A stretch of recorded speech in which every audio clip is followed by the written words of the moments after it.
बहुत प्राचीन समय की बात है, जब न धरती थी, न आकाश, न समय का कोई अस्तित्व और न ही कोई सीमा। तब केवल एक ही शक्ति थी, एक अनंत निराकार ऊर्जा, जैसे हम आज भगवान शिव के रूप में जानते हैं। लेकिन एक समय ऐसा आया जब सृष्टि के दो महान देवता, ब्रह्मा और विष्णु के बीच विवाद शुरू हो गया। ब्रह्मा जी बोले, मैं सृष्टि का रचयिता हूँ, सब कुछ मैंने बनाया है, इसलिए मैं सबसे महान हूँ। विष्णु जी बोले, मैं ही इस ब्रह्मांड का पालन करता हूँ, मैं ही सबको संभालता हूँ, इसलिए सबसे बड़ा मैं हूँ। उनका विवाद बढ़ता गया और पूरा ब्रह्मांड उनके टकरार से कांपने लगा। तभी अचानक उन दोनों के बीच एक प्रचंड ज्योति का स्तंभ प्रकट हुआ। वो रोशनी अनंत थी, ना उसका कोई आरंभ दिख रहा था, ना ही कोई अंत।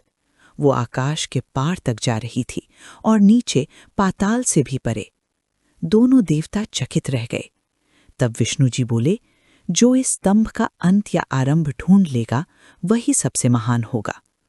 ब्रह्मा जी तुरंत हंस का रूप लेकर ऊपर उड़ गए और विष्णु जी वराह बनकर नीचे की गहराइयों में उतर गए।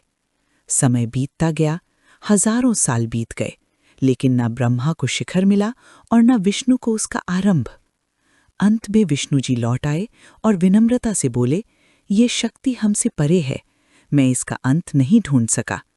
लेकिन ब्रह्मा जी ने अहंकार में आकर झूठ बोल दिया, मैंने इसका शिखर देख लिया।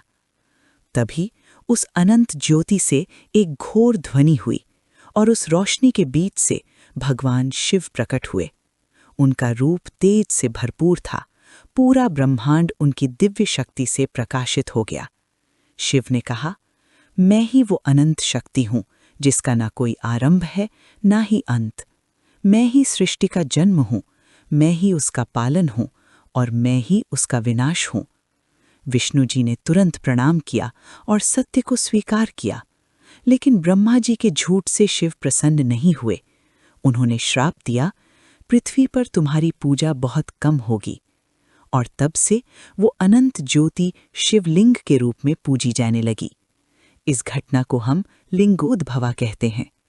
ये कहानी हमें एक गहरा सबक देती है।